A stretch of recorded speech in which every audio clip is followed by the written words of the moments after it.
Hi, I'm Aaron Daily Season and I'm gonna show you how to paano gamitin yung PHP file and ano yung PHP file and how to use Notepad++, and I'm gonna show you how to run a code and save the code. Dapat naka-download muna kayo ng XAMPP and ng Notepad++ because ayun yung pinaka-importante, guys.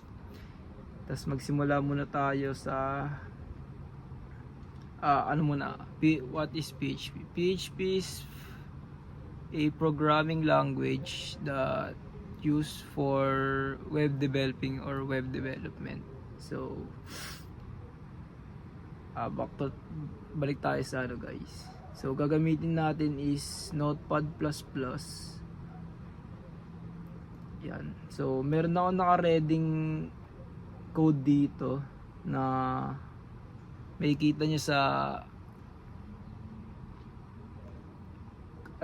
YT ni Sir A. So tayo makikita nyo yan, guys. So papakita ko naman kung paano mag save ng file dito sa Notepad++ para ma-run nyo.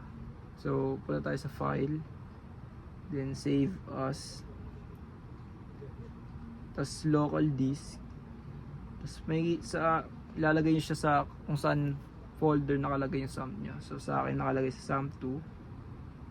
Tapos hanapin nyo na htdocs and gawa kayo ng folder. So gagawa tayo ng folder, pangalan kayo daily pogi.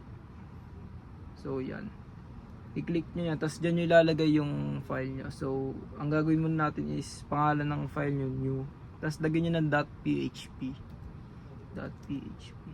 So dapat naka-save as type PHP hypertext para ma-run nyo sa Chrome. So save nyo. Then ang gagawin nyo is make sure din na may SAMP kayo na naka-open na yung Apache tsaka MySQL or Apache lang.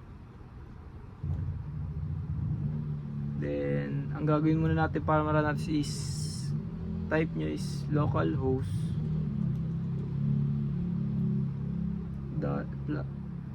slash kung ano yung file name. So sa akin Dale Pogi slash, tas kung ano yung file na, kung ano yung code na pangalan ng code. So nakalagay sa akin new.php. So pag once in-enter nyo yan, lalabas na yung code.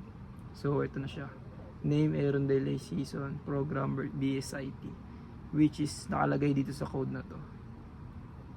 So yun lang, guys.